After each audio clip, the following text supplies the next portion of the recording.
이걸 모르면 실패할 가능성이 높더라고요. 지키는 다이어트가 가장 중요합니다. 성취 목표가 아니라 행동 목표로 하세요. 내가 뭐 5kg 빼겠다, 이건 성취 목표예요. 그게 아니라 행동 목표로 바꾸세요. 일주일에 4번 이상 헬스장에 들어가겠다, 이렇게 해야 돼요. 행동 목표죠. 이 행동을 했느냐 안 했느냐가 더 중요합니다. 제가 나쁜 음식 정리를 한번 해봤는데요, 이 말 한번 따라 해보세요. 설, 밀, 나, 튀, 술, 담, 탄, 7글자입니다. 하나씩 해석해 드릴게요.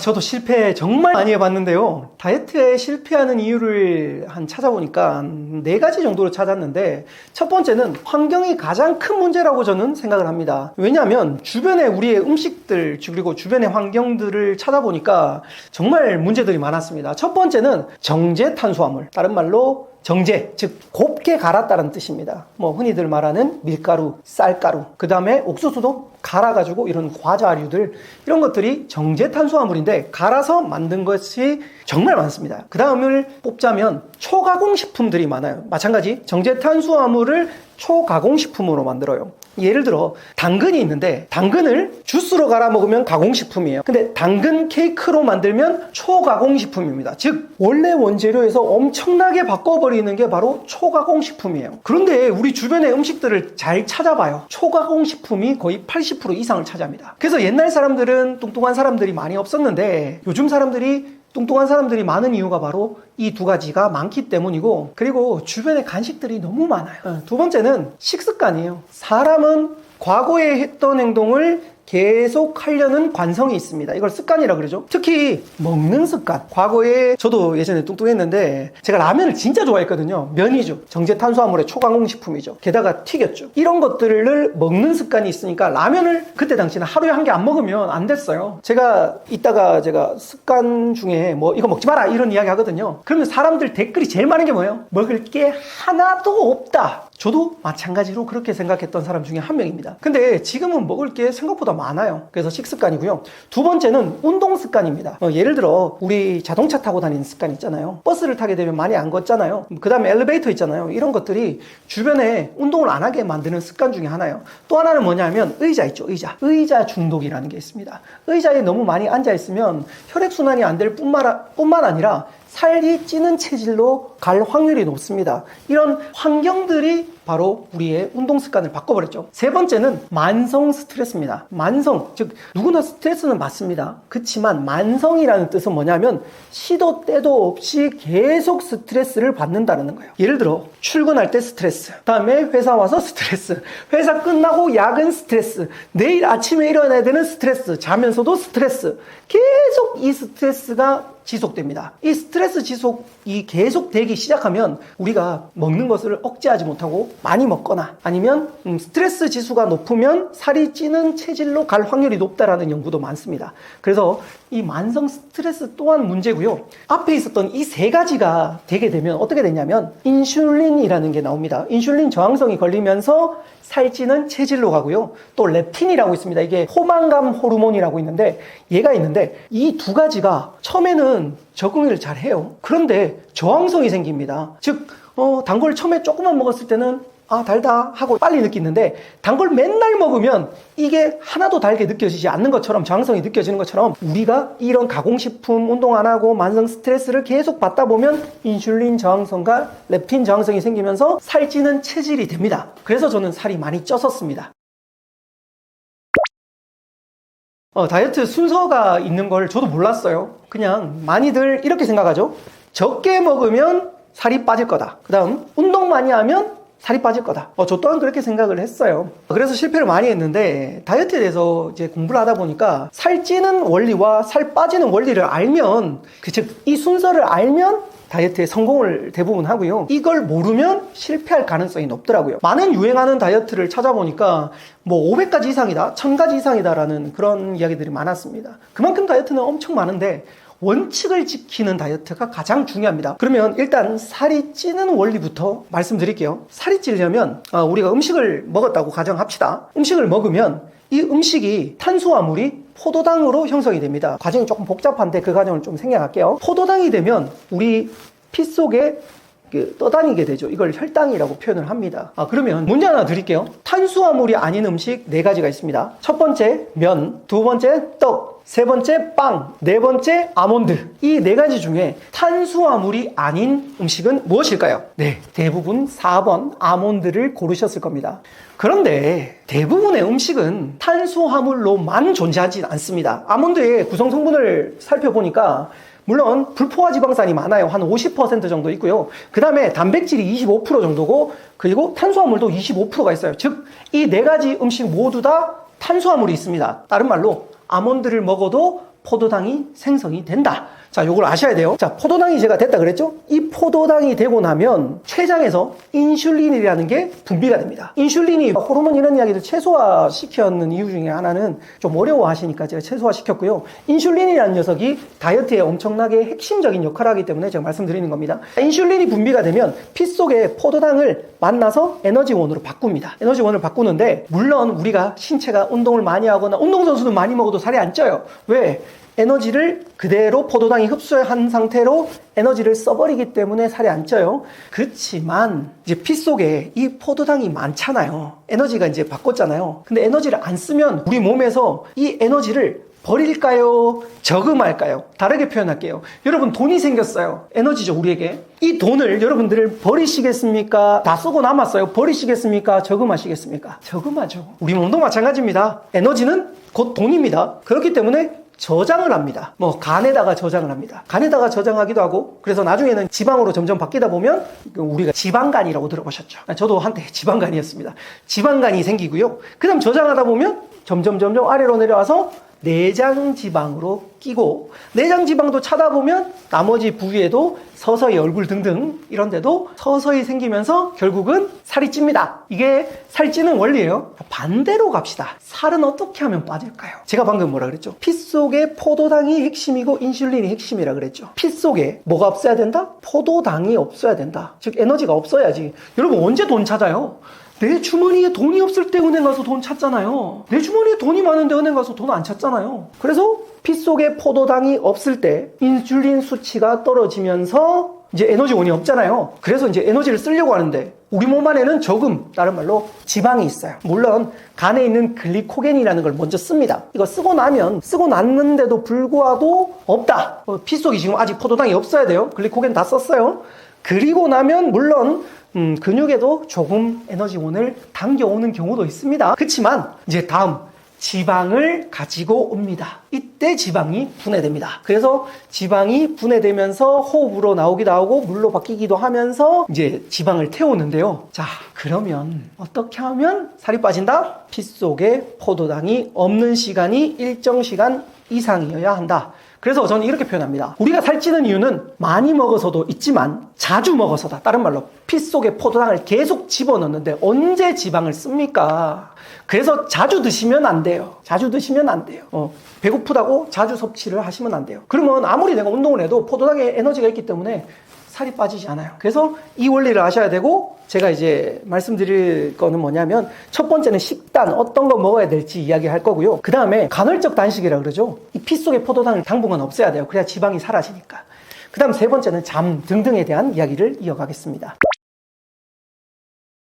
시작할 때 가장 먼저 해야 된다라는 게 있는데, 쉬운 것부터 갈게요. 첫 번째, 현재 상태를 체크하셔야 됩니다. 저는 몸이 아프거나 뭔가에 병이 있다거나 이런 사람들에게는 다이어트를 추천드리지 않습니다. 왜냐하면 다이어트보다 더 나쁜 게 있는데, 다이어트를 한다고 내 몸을 더 망가뜨리면 안 돼요. 그래서 현재 상태를 체크하셔야 됩니다. 의사와 상담을 하는 게 가장 좋은데, 만약 병이 없다면, 일반적으로 가겠습니다. 병이 없다면 보건소에 가세요. 그 인바디라고 있죠. 자신의 몸 상태를 먼저 체크를 합니다. 몸무게를 재셔도 되는데 인바디를 저는 재는 걸 추천드립니다. 왜냐하면 한참 뒤지만 내가 이 다이어트 방법이 사람마다 다 달라요. 그래서 제가 말하는 방법이 통하는 사람이 있고 분명히 안 통하는 사람도 있을 거예요. 그래서 혹시나 이 다이어트 방법이 틀렸다고 생각했을 때 몸을 망가뜨리지 말고 체크를 해가면서 나에게 맞으니까 해야겠다. 혹은 근육이 오히려 빠졌다. 그때는 제가 알려드린 방법 말고 회복하신 다음에 해야 돼요. 그래서 체크가 정말 중요합니다. 보건소에 제가 갔던 데는 전화하니까 바로 오라는 곳도 있었고요. 그리고 예약해서 가야 되는 곳도 있었습니다. 아니면 헬스장을 다니시면 헬스장 같은 데 보면 그 인바디 재는 기계가 있어요. 그걸 한번 체크를 하시는 게 첫 번째입니다. 그래서 현재 상태를 체크하세요. 아픈 거 있는지 체크하시고요. 두 번째는 집에 있는 나쁜 음식을 없애세요. 제가 방금 전에 말씀드렸던 정제 탄수화물, 그 다음에 초가공식품, 이 두 가지가 대표적입니다. 왜냐하면 사람은 환경의 동물입니다. 내가 가까이에 있으면 나도 모르게 그걸 먹게 돼 있어요. 다른 말로 여러분 눈앞에 라면을 갖다 두고 드시지 마세요. 그러면 드실 거예요, 안 드실 거예요? 즉 우리 흔히 말하잖아요. 다른 사람 라면 먹고 있으면 한 입만 하잖아요. 없으면 안 먹는데 있으면 먹게 돼 있어요. 그래서 집안에 나쁜 음식을 없애세요. 제가 나쁜 음식 정리를 한번 해봤는데요. 이 말 한번 따라 해보세요. 설, 밀, 나, 튀, 술, 담, 탄, 7글자입니다. 하나씩 해석해 드릴게요. 설탕입니다. 설탕은 이당류라고 표현을 하는데 복잡한 건 제외시키겠습니다. 즉 설탕을 먹으면 혈당이 빨리 올라가요. 그 혈당 스파이크라고 들어보셨죠? 설탕을 먹으면 안 좋으니까 설탕을 아예 없애라는 게 아니라 설탕이 들어있는 음식을 없애세요. 예를 들어 탄산음료, 성분표. 제가 이제 나중에 보여드리지만 다이어트 할 때 제일 중요한 건 뭐냐면 드실 때 이 성분표를 한번 꼭 보세요. 뭐가 들었는지.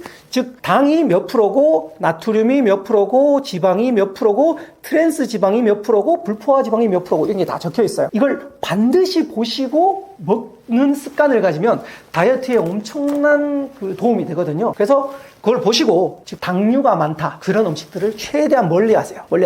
제가 보니까 콜라 있잖아요. 콜라 이런 거 우리 사 먹고 나면 치킨 시키면 다 따라오는 것들 있잖아요. 이런 것들을 모아가지고 당근에 파는 사람들이 많더라고요. 심지어 무료 나눔하는 사람들도 있더라고요. 그러니까 없앨 때 버리면 아깝잖아요. 그럼 무료 나눔을 한다든지 정말 저가로 팔아버리세요. 그게 첫 번째 방법. 두 번째, 밀은 밀가루 음식이라고 생각하시면 됩니다. 다른 말로 정제 탄수화물, 이걸 없애야 돼요. 밀가루로 된 음식들. 이것도 마찬가지. 혈당 스파이크를 치게 되면 즉 포도당이 한꺼번에 많이 생기면 인슐린 저항성이 생깁니다. 아무튼 그래서 밀가루를 없애시는 걸 추천드리겠고요. 그 밀가루로 된 음식들 다 포함하는 겁니다. 빵부터 시작해서 과자 등등등. 네, 그 다음 나는 나트륨입니다. 소금 함량이 너무 높은 것도 추천드리지 않습니다. 단 소금은 적당히는 드셔야 되겠지만 여러분 OECD 그 국가 중에 우리나라가 나트륨 소비량이 굉장히 높거든요. 제가 얼마 전에 이탈리아 다녀왔어요. 이탈리아에 가면 파스타 먹고 짜서 죽는 줄 알았어요. 근데 이탈리아의 파스타가 짤까요? 아니면 우리나라 김치가 짤까요? 우리나라 김치가 훨씬 짜요. 왜냐하면 우리나라는 복합적인 맛을 많이 넣습니다. 처음에 소금 막 치잖아요. 거기다가 젓갈류 들어가잖아요. 엄청나요. 그런데 매운맛으로 가려버립니다. 떡볶이 여러분 매운맛 같죠? 아니에요. 거기 소금이랑 설탕 엄청 많아요. 그래서 우리나라 음식들 즉 국물에도 많아요. 그래서 나트륨을 조금 줄이는 게 몸에 좋다, 다이어트에 좋다. 세 번째 말씀드렸고요. 네 번째는 튀김입니다. 튀김은 나쁜 기름 때문에 그렇습니다.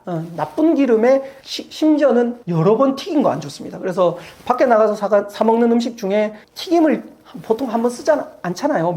여러 번 몇 번 튀겼다 하는데 미안한데 한 번 이상 튀기면 그 기름은 안 좋은 기름으로 변질됩니다. 사실은 그래서 튀김 음식, 기름이 줄줄 떨어지는 그런 음식들을 먹으면 다이어트에 무조건 안 좋고 몸에도 안 좋고 저속노화, 다른 말로 노화에도 안 좋습니다. 그 다음 다섯 번째, 술을 저도 예전에 많이 좋아해서 술을 먹게 되면 우리의 뇌를 컨트롤하게 되죠. 다른 말로 나쁘게 컨트롤됩니다. 의지력이 떨어져요. 술을 먹으면 음식을 더 많이 먹게 돼요. 그리고 착각하는 게 있는데요. 사람들이 술은요 칼로리가 높아요, 낮아요? 술 칼로리가요 보통 단백질, 탄수화물 4kcal, 지방은 9kcal 하잖아요. 술은요, 알코올은 7kcal입니다. 술은 안 좋고요. 게다가 몸에도 안 좋고 뇌에도 안 좋고 심지어 술을 먹게 되면 다른 안주까지 같이 먹어버립니다. 그래서 술은 한 달 정도는 끊어봐라 라고 말씀드릴게요. 좋은 몸이 되고 난 다음에 살 안 찌는 체질에서는 드셔도 돼요. 그 다음 담배입니다. 담배는 사실 다이어트하고 직접적인 연관은 없습니다. 물론 어떤 논문에 보니까 담배를 피니까 다이어트에 도움되더라 이런 말이 있던데 여러분 독약을 마시고 다이어트에 성공하면 뭐합니까? 그게 독약입니다. 그래서 일단 담배는 무조건 안 좋다. 다이어트뿐만 아니라 그냥 내 몸에 안 좋다. 그래서 담배를 끊으시라. 그 다음 마지막 7번째는 탄은 사실 앞에 탄수화물 다 했습니다. 탄 음식입니다. 탄 음식. 음식을 드실 때 태워 먹는 게 정말 나쁩니다. 몸에 벤조피렌이라는 발암물질까지 생겨요. 그리고 태워 먹으면 더 많이 먹죠. 잘 생각해봐요. 돼지고기를 보쌈으로 삶아 먹는 방법이 있어요. 두 번째, 후라이팬에 먹는 방법이 있어요. 세 번째는 직화구이로 해 먹는 방법이 있어요. 뭐가 나쁜지 이제 아시겠죠? 직화구이로 구워 먹으면 제일 맛있는데 제일 몸에 안 좋아요. 안 좋아요. 두 번째는 당연히 프라이팬입니다. 세 번째는 삶아 먹는 겁니다. 그래서 만약 여러분 다이어트 하신다면, 만약에 고기가 먹고 싶다면 탄 음식보다 이쪽 물을 통해서 끓여 먹는 음식, 온도를 최대한 높이지 않고 조리를 하는 음식을 드시는 게 좋고, 나중에 좋은 몸 되고 나서 이쪽 드셔도 충분히 괜찮다, 그렇게 말씀드릴게요. 세 번째는 이제 나쁜 음식 없앴죠. 그 다음에는 자연식품을 집에다가 두셔야 됩니다. 자연식품, 흔히 말하는 채소, 그 다음 단백질, 좋은 단백질, 그 다음에 좋은 기름, 이런 것들을 두시고, 네 번째는 저는 운동에 돈을 쓰기를 원합니다. 왜냐하면 돈을 쓰지 않으면 사람들은 계속 하지 않아요. 밖에 가서 걷겠다라고 하시는 분들 중에 제대로 계속 걸으시는 분들이 잘 없어요. 제대로 운동하는 분이 없어요. 그리고 다이어트에서 운동이 사실 먹는 게 80이고요. 운동이 20인데 20이 너무 중요해요. 다이어트 잘못하면요, 근육량이 빠져버립니다. 특히 40대 이후에 운동을 안 하면 1% 정도 근육량이 떨어지거든요. 60대 이후에는 운동을 안 하게 되면 근육량이 한 3, 4% 이상 빠진다라는 그런 이야기가 많습니다. 그래서 근육량을 유지시키는 게 중요합니다. 물론 늘리면 더 좋아요. 늘리기보다 유지시킬 정도의 운동을 하셔야 되는데, 근력 운동을 하셔야 된다는 거예요. 근력 운동을. 그런데 집에서 하거나 근력 운동하려면 이 근육은 커지는 게 좀 찢어야 돼요. 약간 살짝 무리를 줘야 돼요. 그래야지 운동 효과가 나니까 운동을 등록하셔서 PT를 등록하시라는 게 성공할 확률이 높아지는 겁니다. 안 되면 헬스장이라도 가세요. 다음 다섯 번째는 잠을 충분히 주무셔야 됩니다. 특히 10시부터 4시 사이에 굉장히 좋은 성장 호르몬이 나오고 내척수액이 씻어지고 이렇기 때문에 일찍 자는 걸 추천드리겠고요. 그리고 특징, 늦게 주무시는 분들은 야식을 드실 확률이 높아집니다. 그래서 일찍 주무시는 걸 원하고, 나는 도저히 잠이 안 와. 처음에는 잠 안 와요. 매번 12시에 주무시는 분이 10시 당연히 잠이 안 오죠. 근데 전 지금 거의 10시 되면 자거든요. 또 충분한 수면 시간 7시간에서 8시간 정도 주무시는 걸 전 추천드려요. 그래서 저는 보통 한 5시에서 6시 사이에 주로 일어나는데, 잠을 충분히 자고 나면 이상하게 살이 빠집니다. 야식 안 먹어야 돼요. 한 3시간 정도 공복 상태에서 주무셔야지 살이 잘 빠집니다. 그래서 야식은 드시지 마시고 공복 상태 한 3시간 정도 전에는 드시지 마라. 자기 전에. 그렇게 말씀드리고 싶습니다. 네, 운동 없이 식이 조절만으로도 다이어트가 가능하냐? 네, 물론 가능합니다만 중요한 건 근육량을 체크하셔야 됩니다. 근육량 체크 안 해서 오히려 몸 상태가 더 악화돼 버리면 요요로 갈 확률이 높아요. 근육량이 없어지면 기초대사량이 떨어지잖아요. 그래서 근육량을 꼭 체크하라는 겁니다. 그렇지만 운동을 해주면 좋다, 그 말씀 드리는데, 그래도 식이 조절로만 가능하다. 제가 아까 방금 말씀드렸던 설밀, 나티, 술, 담, 탄 피하자. 일단 한 달만 피한다. 그렇게 하시면 되겠고요. 식단을 제가 조금 알려드리면, 첫 번째는 채소 음식을 많이 먹어야 돼요. 왜냐하면 식이섬유가 많아요. 그리고 포만감도 많이 느끼고요. 흔히들 이제 채소 과일이라 그러죠. 토마토를 굉장히 좋은 식품 S급으로 올리는데, 저는 개인적으로 토마토를 좋아하지는 않습니다. 그러면 안 먹느냐? 아니에요. 그게 아니에요. 저는 베리류 있죠. 베리.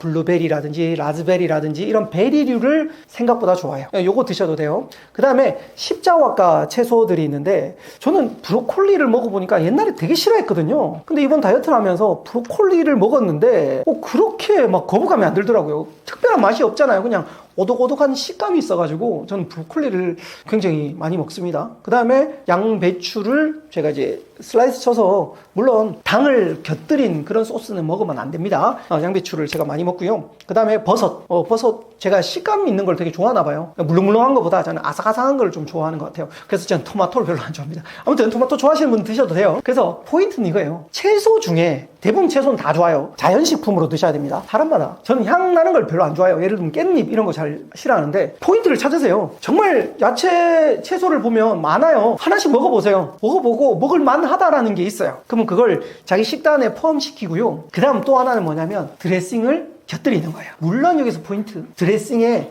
성분표 보셔야 됩니다. 거기 보면 당이 들어있는 게 꽤 많아요. 그렇지만 이 좋은 것을 먹기 위해서 이 드레싱을 곁들이는 걸 저는 추천드립니다. 저는 드레싱 웬만한 거 다 먹어봤거든요. 다 먹어봤는데 개인적으로 오리엔탈 드레싱이 그냥 오래 먹어도 안 질리더라고요. 그래서 항상 오리엔탈 드레싱을 많이 이렇게 먹는데, 여기서 또 하나의 포인트는 뿌려 먹는 거 있죠. 이렇게 뿌려 먹는 게 있고 찍어 먹는 게 있는데, 뿌려 먹으면 당류가 많거나 안 좋은 게 아무래도 드레싱에 조금 더 있습니다. 그래서 뿌려 먹기보다 찍먹하셔라. 이렇게 하면 채소를 드시면서 포만감이 느껴져요. 이렇게 표현하면 돼요. 여러분 치킨 1kg는 먹을 수 있을까요? 없을까요? 있어요. 왜냐하면 잘 들어가잖아요. 근데 채소 1kg는 먹을 수 있을까요? 없을까요? 못 먹어요. 왜냐하면 포만감이 빨리 오고 그리고 많이 못 먹어요. 그래서 채소를 드시는 게 포만감 형태에도 굉장히 좋고 식이섬유에도 좋고 인슐린 저항성도 낮추고 심지어는 저속노화, 다른 말로 늙기도 덜 늙고 젊음을 오랫동안 유지할 수 있어요. 채소가 제일 좋은 거예요. 두 번째는 단백질 음식입니다. 단백질 음식 중에 뭐 물론 붉은색 고기류도 괜찮습니다만 흰색 고기나 흰색 단백질류가 좋다라는 말이 많이 있습니다. 그래서 저 같은 경우에는 뭐 여러분 혹시 다리 좋아하세요? 닭가슴살 좋아하세요? 대부분 닭다리 좋아하시더라고요. 전 다이어트 할 때 좀 편했던 게 뭐냐면 저는 원래 닭가슴살을 좋아했습니다. 웃기죠? 전 그래서 닭가슴살이 제 단백질의 첫 번째 포인트였는데 여러분 마찬가지 요게 만약에 좀 힘들면 드레싱이나 소스를 살짝 곁들여서 찍어 먹는 것도 하나의 방법이에요. 퍽퍽하면 뭐 이렇게 물이라든지 뭔가 이렇게 하는 거예요. 그 다음 약간 요리해도 돼요. 두 번째는 저는 두부를 좋아해요. 제가 콩류, 곡류 이런 것들을 좋아해서 두부를 굉장히 좋아하는데 두부를 구워 먹기도 하고 소금을 살짝 쳐서 먹기도 하고 드레싱을 살짝 하기도 하는데 두부 굉장히 좋은 음식입니다. 그 다음은 이제 그 계란 같은 경우에 삶아 먹기도 되고 삶아 먹는 게 제일 좋죠. 좋게요. 그 다음에 프라이 같은 경우에는 이제 기름이 살짝 가미가 되지만 그래도 다른 것보다 낫습니다. 네, 이것도 있고요.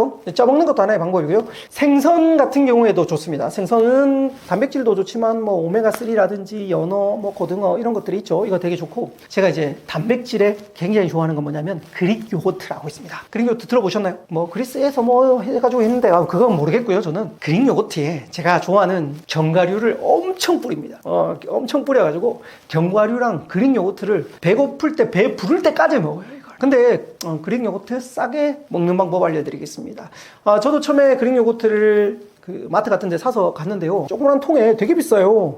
한 12,000원, 13,000원씩 한 거예요. 처음에는 이거밖에 없나 보다 하고 했는데 이걸 뭐냐면 무가당 요거트라고 있습니다. 많은 제품들이 있어요. 대신 당, 여기서 중요한 거 무가당. 뒤에 성분표 보실 때 당이 없어야 돼요. 이걸 갖다가 그 면포라고 있습니다. 땡땡소에 가면 있잖아요. 거기 가면 1,000원 혹은 2,000원 정도에 살 수 있어요. 이걸 그 요거트를 붓고 유당이라 그러죠. 이렇게 묶어갖고 유당, 나머지 물들이 흘러나오고 나머지 이 요거트들이 뭉치면서 이게 되는데요. 이렇게 먹는 게 제일 싸더라고요. 해보니까. 그래서 저는 개인적으로 그릭 요거트를 굉장히 선호합니다. 왜? 포만감 때문에. 그 그릭 요거트 한번 드셔보시고 그 위에 좋아하는 토핑을 살짝 올리세요. 물론 당이 적으면 적을수록 좋습니다. 제가 이제 기타로 있는 저는 견과류를 또 좋아해요. 견과류는 불포화 지방산으로 굉장히 좋습니다. 그래서 저 같은 경우에는 아몬드, 호두, 다음에 그 피스타치오 등등 이런 것들을 이제 위에 토핑처럼 하고 베리류 있죠. 제가 방금 전에 말씀드렸던 베리류들도 올리면 약간 당 느낌이 살짝 들어요. 이런 것들. 그리고 사실 때 당이 있는 게 있고 없는 게 있고 이거 잘 보시고 그 다음에 견과류들도 보면 살 때 뒤에 보시면 소금이 많은 게 있고 적은 게 있는데 그것도 한번 보셨으면 좋았을 것 같아요. 전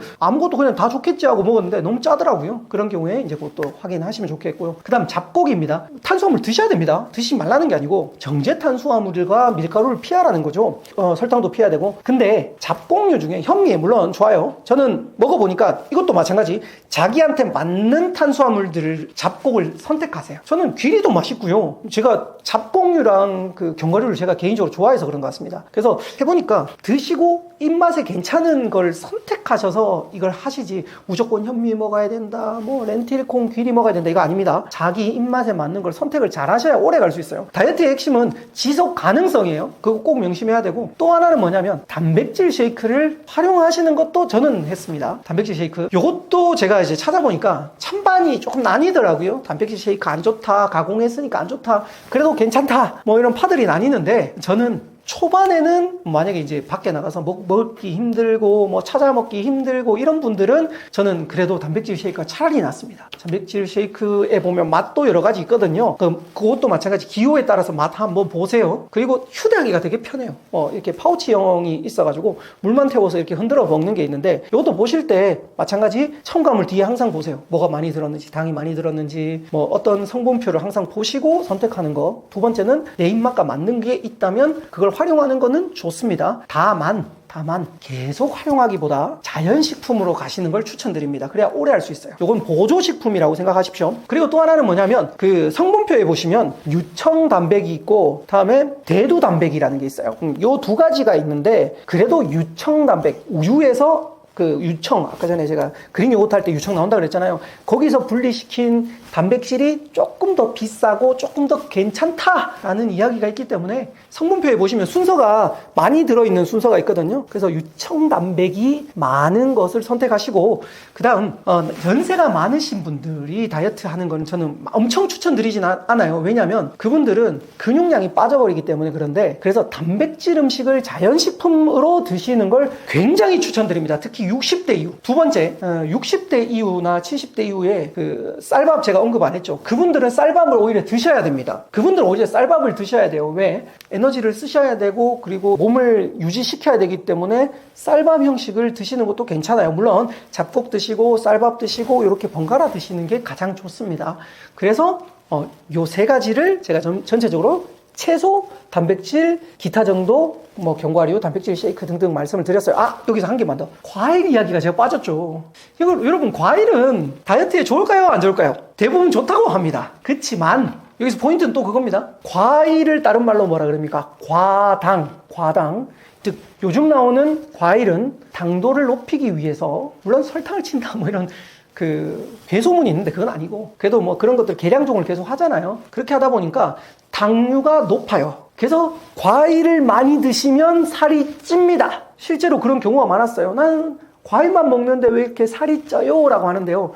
과당이 많은 과일을 많이 먹어요. 그래서 과일에는 굉장히 좋은 비타민뿐만 아니라 식이섬유 등등등등 많은데, 과당이 많은 과일은 너무 많이 드시지 마시라. 적당히 드시는 걸 추천을 드리겠습니다.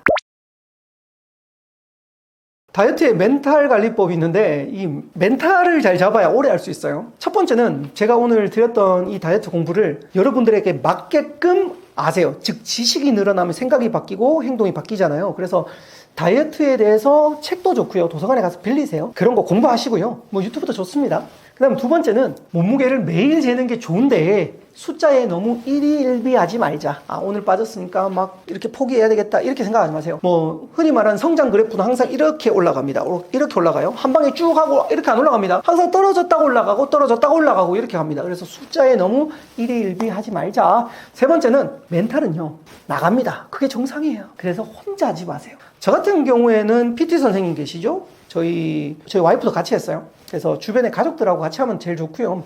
그 다음에 제가 공개 선언을 했습니다. SNS에도 올려가지고 계속 기록들을 남기고 이렇게 했어요.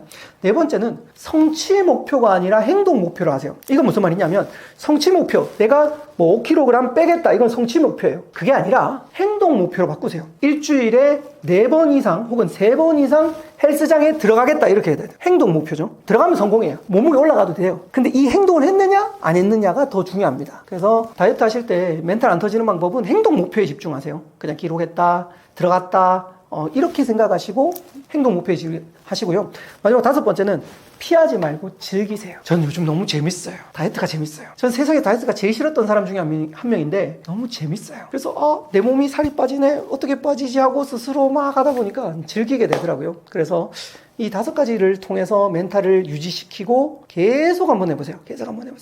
사실 제가 다이어트라고 말씀드렸지만 건강관리고요. 여러분 진짜 중요한 건 노년에 빨리 안 늙어요. 에너지 있게 늙을 수 있어요. 80이 됐는데도 다이어트 하신 분들, 운동하신 분들은 에너지 높게 계시고요. 어떤 분들은 이거 안 하시고 아프신 분들은 누워 계십니다. 누워서 한 10년, 20년 계신 분도 많아요. 그래서 사실 제가 다이어트라고 말씀드렸지만 사실 건강관리다 이렇게 생각하시고 즐기시면서 천천히 여유 있게 한번 해보시라고 말씀드리겠습니다.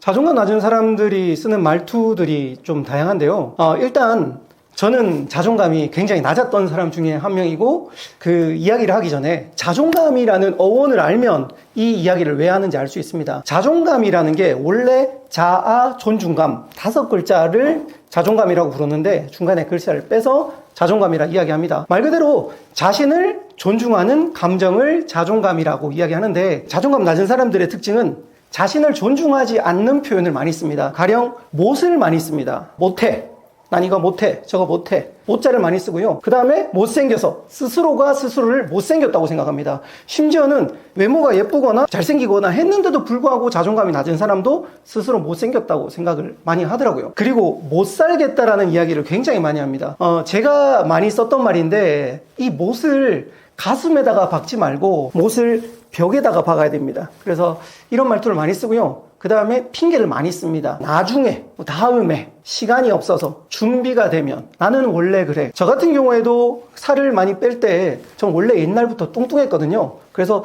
저는 물만 먹어도 살찐다. 나는 원래 그렇다. 그런 이야기를 너무 많이 합니다. 또 많이 쓰는 표현 중에 회피하는 표현을 많이 쓰는데요. 심지어는 너무 어려서 안 된다. 너무 늦어서 안 된다. 나이가 많아서 안 된다. 이런 회피를 많이 하는 이야기를 합니다. 결국은 자신을 존중하지 않는 표현을 많이 사용을 합니다. 자존감 높은 사람들만 대답할 수 있는 3가지 질문이라고 했는데 사실 꼭은 아니지만 첫 번째는 제가 자존감 낮았을 때 정말 거부감이 있었던 이야기가 있었어요. 그 학교에서 그리고 배웠을 때 나는 내가 좋다라는 말을 하라 그랬어요. 그런데 저는 그 말이 너무 싫었어요. 왜냐하면 저는 제가 싫었으니까요. 그래서 자존감 높은 사람들은 자기 자신을 사랑한다라는 그 질문을 스스로 할 수 있습니다. 두 번째는 자존감 높은 사람들한테 물어보면 당신은 어떤 사람인가요? 라고 물으면 그냥 서스름 없이 편하게 이야기가 나와요. 그렇지만 자존감이 낮은 사람들의 특징은 자신에 대해서 잘 몰라요. 다른 말로 이걸 메타인지라 그러잖아요. 메타인지가 높은 편에 있는 사람들이 자존감이 높은 사람들이고, 그리고 자기의 강점을 잘 압니다. 메타인지가 높으니까요. 그래서 자신의 강점도 쉽사리 이야기 잘하고 자기소개할 때 좀 장황하게 그리고 길게 할 수 있다는 거죠. 또 한 가지 질문은 꿈이라든지 어떻게 살고 싶냐라는 질문을 만약에 하게 되잖아요. 자존감 높은 사람들은 굉장히 디테일하고 주도적인 이야기를 많이 합니다. 멀리 보고 이런 특징이 있고요. 반대로 자존감 낮은 사람들은 꿈이 뭐냐 그러면 꿈이 없다. 혹은 뭘 하고 싶냐 그러면 하고 싶은 게 없다. 자신에 대해서 별로 생각을 안 한다는 거죠. 결론은 마찬가지지만 자기 자신에 대해서 잘 아는 사람이 자존감이 높은 사람이고, 상대적으로 자기 자신을 존중하지 않고 무시하는 사람들이 자존감이 낮다고 할 수 있습니다. 자존감 높은 사람들이 절대라는 표현이 있는데 절대라는 건 사실 없고요. 자존감이 높다, 즉 자신을 존중하는 사람들은 자기 비하를 하지 않습니다. 즉 내가 조금 실수하더라도 막 한탄하거나 자기 자신한테 욕을 하거나 나는 안 돼, 난 원래 그래, 난 재수 없어, 이런 자기 비하를 하지 않는 축이 많습니다. 그리고 또 많이 쓰는 건 뭐냐면 부정적인 단어를 쓰지 않습니다. 즉 자기 자신한테 욕을 한다든지 다른 사람한테 욕을 한다든지, 그리고 다른 사람 이야기를 많이 안 해요. 다른 사람에 대한 이야기보다 자신에 대한 이야기를 해요. 그래서 뒷담화를 잘 안 하고 자기 자신에 대한 이야기를 많이 합니다. 그 이유도 마찬가지지만 자신을 존중하기 때문에 그렇고요. 궤도라는 유튜버 혹시 아시나요? 그분이 한 말인데요. 자주 쓰는 말입니다. 꿀잼인데 라는 말을 쓴대요. 힘든 일을 만났을 때. 즉 예를 들어 볼게요. 저는 오늘 경북 영주에서 출발을 했습니다. 그래서 오늘 촬영이 있는데 아침 제가 5시에 일어나야 돼요. 5시에 일어나서 딱 이렇게 움직이잖아요. 그러면 힘들잖아요. 솔직히 말씀드리면. 그때 그분이 하는 말이 꿀잼인데, 힘든 일이 생길 때 꿀잼인데, 이렇게 꿀잼인데, 즉 사건을 해석하는 능력이 긍정적인 방향으로 돌린다라는 거죠. 노홍철 씨도 자존감이 굉장히 높은 사람 중에 한 명인데, 노홍철 씨가 많이 쓰는 표현은 긍정적인 표현합니다. 예를 들면 럭키가이 이런 표현 많이 하고요. 그 다음에 그 사고가 심지어 났어요. 그 오토바이를 타고 가다가 사고가 났는데 그때 이거 찍어야지, 다음부터 찍어라고 이야기를 합니다. 왜냐하면 그것 또한 하나의 자신에 대한 사랑이고 존중이에요. 이것 또한 담아야 된다고 생각합니다. 그렇기 때문에 이 부정적인 사건을 긍정적인 해석으로 돌리는 사람들이 자존감이 높은 사람이고, 긍정적인 그 사건도 부정적으로 해석하는 사람들이 자존감이 낮은 사람일 경우가 많습니다. 그래서 자기 자신을 존중하는 표현을 잘 쓴다라는 겁니다. 요즘 청년들이 헬조선이다, 정말 기회가 없다, 이런 이야기들을 정말 많이 합니다. 그 이유 중에 하나가 바로 SNS 때문이라 할 수도 있습니다. 제가 정말 자존감 낮았다 그랬잖아요. 저도 비교를 통해서 사실 자존감이 낮았거든요. 저는 어렸을 때 부모님이 이혼을 하시고 그리고 공부를 못했거든요. 근데 문제가 하나 있어요. 저희 형이 공부를 무진장 잘한다는 겁니다. 참고로 저희 형은 대한민국 상위 1% 안에 들어갔습니다, 공부로. 그런데 형은 공부를 잘하는데 저는 공부를 못하니까 형과의 비교를 통해서 제가 완전히 자존감이 떨어져 버린 거예요.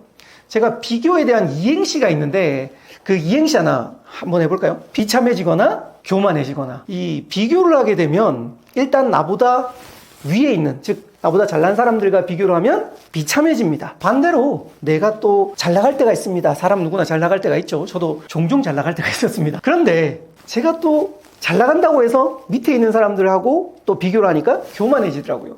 그런데 재밌는 또 연구가 있었어요. 제가 강사다 보니까 강의를 듣다 보면 한 10년 전쯤입니다. 2011년도쯤에 부탄이라는 나라가 행복지수가 1등이었습니다. 왜 그 나라가 1등이냐 조사를 해보니까 그 나라는 GDP도 높지 않고 그런데도 불구하고 여기는 행복하다. 그런데 왜 우리나라는 GDP가 높음에도 불구하고 왜 행복하지 않냐라는 이야기를 강사들이 진짜 많이 하고 다녔습니다. 그런데 신기한 건 2019년에 다시 조사를 했습니다. 이 부탄의 행복지수 어떻게 됐을까요? 바로 95위로 우리보다 더 뒤쪽으로 밀려버립니다. 혹시 그 이유가 뭔지 아십니까? 바로 스마트폰이 보급됐습니다. 스마트폰이 보급되면 즉 SNS가 널리 보급이 됐습니다. 예전에는 비교를 했어요. 어떻게 비교를 했냐면 내 주위에 있는 즉 우리 마을에 있는 사람 비슷한 사람과 비교를 하니까 행복해 보이고 행복지수가 상대적으로 높았는데 이번에는 전 세계 사람들과 비교를 하기 시작합니다. 즉 SNS로. 그래서 스스로가 가난하다는 걸 깨달아 버린 거예요. 스스로가 환경이 안 좋다는 걸 깨달아 버리는 겁니다. 그래서 결국은 이렇게 행복지수가 떨어졌는데요. 사실 대한민국의 GDP는 계속 올라가고 있습니다. 계속 올라가고 있죠. 그런데 저 때도 마찬가지였지만 점점 시간이 지날수록 결혼한다거나 오포 세대라든지 이런 말들이 계속 나오는 이유는 뭐냐면 바로 이 SNS에 사람들이 좋은 것만 올려요. 힘든 건 잘 안 올리잖아요. 그래서 다른 사람의 좋은 것과 나와의 비교를 통해서 비참해진다. 다른 말로 자존감이 떨어진다는 겁니다. 그래서 여러분 자존감을 조금 높이고 싶잖아요. SNS 계속 보지 마세요. 종종 그냥 가끔 그렇게 보시면 자존감이 올라갈 겁니다. 자존감을 높이는 방법에는 물론 다양한 방법이 있습니다. 긍정적인 언어를 써라, 운동을 해라 등등이 있는데 제가 실질적으로 저에게 통했던 3가지 방법을 말씀드리겠습니다. 저는 350만 원짜리 브라이언 트레이시라는 그분의 그 강의, 실제로는 아니고 그분에게 배워온 김동수 원장님이라고 계셨습니다. 그분이 주최하는 그 세미나에 갔습니다. 그런데 거기 중에 게임이 하나 있어요. 어떤 게임이냐면 아마 요즘 학교에서도 많이 할 겁니다. 제가 게임 간단하게 알려드릴게요. 이렇게 하는 겁니다. 손뼉 치고 옆으로 치면서 나는 내가 정말 좋다. 요거 한번 하고 2번. 나는 내가 정말 좋다. 요걸 또 4번 하고 8번 하는 게 있는데 와, 저 그 게임을 하는데 너무너무 짜증났어요. 왜냐면 제가 그때 당시에 자존감이 낮을 때 제가 싫어하는 말이 2개가 있어요. 나는 할 수 있다를 반복하라 그러는데 난 할 수 없거든요. 그런데 이 말이 너무 싫었어요. 그리고 나는 내가 좋다 이 말을 들으니까 거부감이 들었어요. 왜냐하면 난 내가 싫었어요. 그래서 저는 거울도 안 보던 사람이에요. 그런데 나는 내가 좋다 이 게임을 하는데 막 손발이 오글거리는 거예요. 그럼 물론 게임이니까 했습니다. 끝나고 나서 마지막 질문을 드렸어요. 김동수 원장님께. 제가 350만 원짜리 이거 배웠는데 물론 돈은 이야기 안 했습니다. 제가 지금 당장 얻어가야 될 게 뭡니까? 라고 묻자 그 김동수 원장님이 창현 씨는 나는 내가 좋다 이걸 하루에 7번씩 거울을 보면서 외치랍니다. 와, 정말 싫었어요. 정말 짜증났어요. 350만 원에 줬는데 내가 벌써 다 알고 있는 거였어요. 여러분 전 했을까요? 안 했을까요? 했습니다. 이유는 단 하나, 돈 아까워서. 여러분 아마 이거 안 하실 거예요. 왜냐하면 무료로 보셨잖아요. 돈을 안 쓰셨기 때문에 안 할 거 알아요. 그런데 전 이걸 했어요. 자, 거울이 있어요. 거울을 보고 나는 내가 좋다. 처음부터 이렇게 안 나와요. 난 내가 싫은데 속마음은 난 내가 좋다. 약 먹듯이 난 내가 좋다. 난 내가 난 내가 싫은데 진짜 싫은데 내가 미쳤지 거기 갔다 오고 이렇게 되는 거예요. 계속 이걸 반복했어요. 그런데 한 일주일 지나니까 표정이 조금 밝아졌어요. 그래서 이게 편해지는 거예요. 원래 사람이 그 어려운 걸 반복하다 보면 쉬워지잖아요. 그래서 좀 쉬워진 거예요. 근데 이걸 한 달 했어요. 전 돈 아까워서 했습니다. 한 달 하고 나니까 표정이 좋아지기 시작하고 전 스스로가 스스로를 못생겼다고 생각했어요. 근데 나는 내가 좋다를 하는데 좋아지기 시작하는 거예요.